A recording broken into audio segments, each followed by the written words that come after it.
Guys, welcome to my channel. My name is Anandita and आज मैं आपको दिखाने वाली हूँ कि कैसे आप एक कट क्रीज मेकअप लुक कर सकते हो।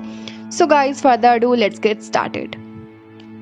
तो गाइस, मैंने पहले ही अपने आईज को कंसील किया है एंड मैंने इस लाइट पर्पल शेड को चूज़ किया है एंड मैंने एक ब्लेंडिंग ब्रश की मदद से अपने आउटर कॉर्नर्स पे इसको थोड़ा थोड़ा करके प्लेस किया है एंड सर्कुलर मोशन में मैंने इसको ब्लेंड किया है। आप चाहे तो इसको बाद में बिल्ड भी कर सकते हो, बट पहले आपको इसको अच्छे से अप्लाई करना है एंड छोटे छोटे स्ट्रोक में अप्लाई करना है। तो मैंने अच्छे से ब्लेंडिंग करने के बाद मैंने क्रीज पे भी इसको अप्लाई किया है एंड अच्छे से ब्लेंड कर लिया है। एंड गाइस, सारे प्रोडक्ट का लिंक एंड डिटेल सबको डिस्क्रिप्शन बॉक्स में मिल जाएगा, तो प्लीज़ एक बार चेक कर लेना। एंड चाहे तो आप मुझे मेरे इंस्टा पे भी फॉलो कर सकते हो, लिंक डिस्क्रिप्शन बॉक्स में आपको मिल जाएगा। तो मैंने गाइस आईलिड पे भी अप्लाई किया है एंड देन मैंने कट क्रीज के लिए यूज़ किया है पॉन्ड्स का बीबी क्रीम एंड मैंने एक छोटा एंगुलर ब्रश की मदद से मैंने छोटे छोटे स्ट्रोक में एक शेप दिया है। पहले आपको भी वही करना है, पहले छोटे छोटे स्ट्रोक में एक शेप देना है, फिर चाहे तो आप प्रोडक्ट लेके इसको फिल कर सकते हो। बट अगर आप एक बार में ज़्यादा प्रोडक्ट अप्लाई करोगे तो आपका जो ये लुक है वो केकी हो सकता है या फिर स्पॉइल भी हो सकता है। तो मैंने पहले छोटे छोटे करके इसमें प्रोडक्ट फिल कर लिया है एंड फिर आपको पैट करते हुए इसको एकदम एक अच्छा फिनिश देना है ताकि कहीं पर भी ज़्यादा या फिर कम ना रहे।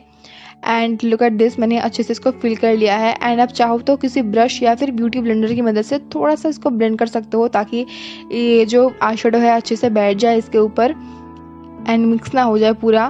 तो मैंने वही किया है एंड इसको अच्छे से फिल करने के बाद मैंने इस हॉट पिंक शेड को चूज़ किया है एंड फिर मैंने एक पेंसिल ब्रश की मदद से एक शेप दिया है अपने आउटर कॉर्नर्स पे ताकि मैं बाद में इसके अंदर इसको अच्छे से फिल कर सकूँ। एंड अगर आप एक बिगिनर हो एंड आपको आई शेडो अप्लाई करने में बहुत प्रॉब्लम होती है तो आप इस टेक्निक को यूज़ कर सकते हो। पहले शेप दे दीजिए, फिर आपको धीरे धीरे से इसको फिल कर लीजिए एंड अच्छे से इसको फिल करने के बाद मैंने अपने बीबी क्रीम के साथ भी इसको अच्छे से मिक्स कर दिया है ताकि ये जो अलग अलग ना दिखे एंड बहुत ही फिनिश एंड अच्छा सा एक लुक इन्हेंस होकर आए।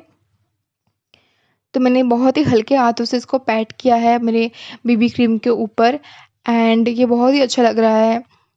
एंड अगर आप इस टेक्निक को फॉलो करोगे तो बहुत अच्छे से कर सकोगे। फिर मैंने इस डीप शिमरी पिंक शेड को लिया है एंड एक एंगुलर ब्लेंडिंग ब्रश लिया है मैंने, फिर मैंने उसी पिंक शेड के ऊपर इसको डैप किया है ताकि जो पिंक कलर है वो थोड़ा सा डीप एंड एनहांस होकर आए। फिर मैंने इस मेटालिक शिमरी शेड को लिया है एंड फिंगर टिप की मदद से मैंने अपने इनर कॉर्नर्स पे अप्लाई किया है। अगर आपके पास कोई भी फ्लैट ब्रश है तो आप उसको भी यूज़ कर सकते हो, बट मैंने थोड़ा सा काम इजी करने के लिए मैंने अपना फिंगर टिप यूज़ किया है एंड उसको भी मैंने इस पिंक शेड के साथ अच्छे से मिक्स कर दिया है। एंड अच्छे से इसको मिक्स करने के बाद मैंने जो पिंक शेड था उसको भी थोड़ा सा फिर से अप्लाई किया है एंड जो एक्सेस प्रोडक्ट था ब्रश में मैंने उसी से अपने वाटर लाइन पे अप्लाई कर लिया है एंड ये जो है बहुत ही अच्छा लग रहा था मुझे। तो आप इसी टेक्निक को कर सकते हो।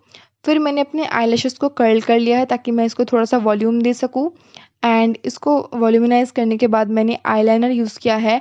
एंड आईलाइनर अगर आप यूज़ कर रहे हो, अगर आपको अच्छे से नहीं आता है तो आप क्या कर सकते हो, इसको पहले छोटे छोटे स्ट्रोक में अप्लाई कर सकते हो जैसे कि मैंने आई शेडो किया था।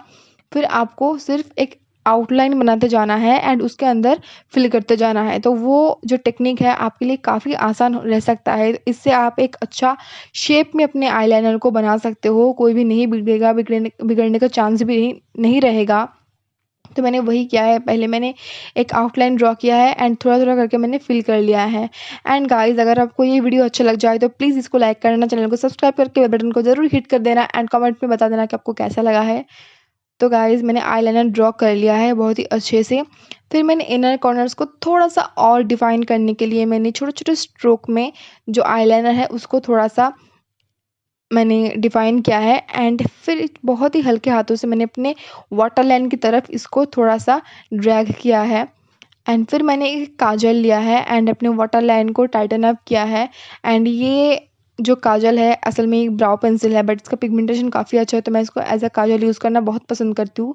एंड मेरी आईज़ थोड़ी सी सेंसिटिव है, ये थोड़े से मतलब ऊंच नीच से वाटर वाटर हो जाता है। सो देख सकते हो कि कितना सुंदर लग रहा है।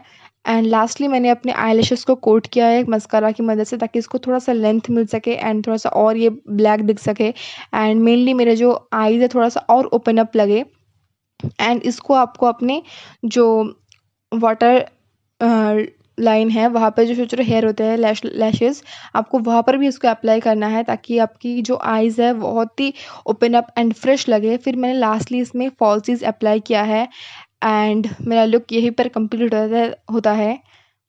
And I hope you guys like this video. अगर आपको अच्छा लगा तो प्लीज़ इसको लाइक करना, चैनल को सब्सक्राइब करके बेल बटन को ज़रूर हिट करना। सो या thank you guys, that's it for today. मिलेंगे फिर एक न्यू वीडियो में, तब तक के लिए बाय बाय।